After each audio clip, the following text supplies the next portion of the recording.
Battery চালিত রিক্সা আমরা যেহেতু অনুমোদন দেই নাই, আমরা যেহেতু প্লেট নাই, 1 সপ্তাহ বা 10 দিনের একটা সময় যাতে তারা রিক্সাটা নিয়ে যেতে পারে এই মাইকিং করো, অ্যানাউন্সমেন্ট করো। এরপর থেকে কিন্তু আমরা ধরলে এটা ডাম্পিং প্লেসে চলে যাবে।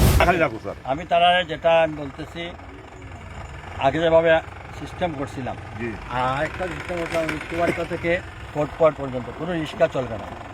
আর ওই যে ব্যাটারি, হ্যাঁ, এটা করলে মানুষ ফ্রি যাওয়া আসা করতো। আর একটা যে ব্যাটারি চালিত রিক্সা আমরা যেহেতু অনুমোদন দেই নাই, আমরা যেহেতু প্লেট নাই, 1 সপ্তাহ বা 10 দিনের একটা সময় যাতে তারা রিক্সাটা নিয়ে যেতে পারে এই মাইকিং করো, অ্যানাউন্সমেন্ট করো। এরপর থেকে কিন্তু আমরা ধরলে এটা ডাম্পিং প্লেসে চলে যাবে।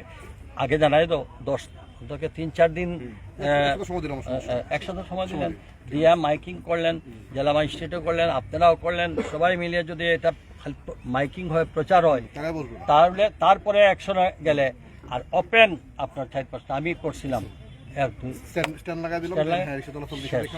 আর ওই যে গরম দেওয়ানের মুকামের সামনে যে তোমরা ট্রেড লাইসেন্স বাতিল করছো, কিভাবে সিটি কর্পোরেশনের এখানে বাতিলকৃত ট্রেড লাইসেন্স যেখানে নাই, তারা আবার এখানে শোরুম বানায় বসে, এটা তো তুমি ম্যাজিস্ট্রেট পাঠাইয়া বৈধভাবে এটা তালা মারতে পারো।